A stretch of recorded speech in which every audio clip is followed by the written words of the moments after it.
கும்பமேளா படுற பாடு பாருங்க. 1 கோடி பேர் தினசரி, 1 கோடி பேர் குடிக்க தண்ணி கிடையாது, போகிறதுக்கு பயணம். 18 பேர் ரயில் நெரிசலில் சாகுறாங்க. டெல்லி ரயில் தலைநகர் ரயில் நிலையத்தில். அந்த ரயில்வே அமைச்சர் இப்போ வரைக்கும் தனக்கு அதுக்கு எந்த சம்மந்தம் இல்லாத மாதிரியே இருக்கிறாங்க. 18 பேர் வீட்டுக்கு பக்கத்தில் ரயில்வே ஸ்டேஷனில் நடைமேடையில் செத்துருக்குறான். நான் அந்த அதிகாரிகிட்ட பேசினேன். சார், எங்களால் கணிக்கவே முடியல, எவ்வளோ பேர் உள்ளே வர்றாங்க, எவ்வளோ பேர் போகிறாங்க, கணிக்கவே முடியல. எப்படி கணிக்க முடியும்?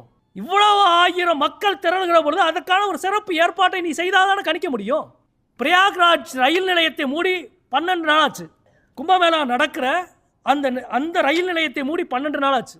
மக்கள் அங்கே இத்தனை கோடி மக்கள் அங்கே போகிறாங்களா, அவங்க ரயில் ஏறணும்னா அந்த இடத்துலேருந்து 7 கிலோமீட்டர் அடுத்த ஊருக்கு நடந்து போகணும், அல்லது 10 கிலோமீட்டர் பின்பக்க ஊருக்கு நடந்து போகணும். அந்த ரயில் நிலையத்தை தங்களால் மேலாண்மை செய்ய முடியவில்லை என்று இந்திய ரயில்வே துறை அந்த ரயில் நிலையத்தை 12 நாளைக்கு முன்னாடி சத்தமெல்லாம் மூடிட்டான். இப்போ இங்கிட்டு நடந்து போய் சாகு அல்லது இங்கிட்டு நடந்து போய் சாகு. இதுதான் மோடி சிவபக்தர்களுக்கு ஆற்றுகிற அருள். எத்தனை மரணங்களை நீங்கள் ஆன்மீக பெரியவர்களுக்கு கொடுத்து கொண்டே இருக்கிறீர்கள். எவ்வளவு மோசமான ஒரு வேலை நடந்து கும்பமேளாவை வைத்து இவ்வளவு மோசமான ஒரு ரயில்வே துறை இந்திய வரலாற்றிலே கிடையாது.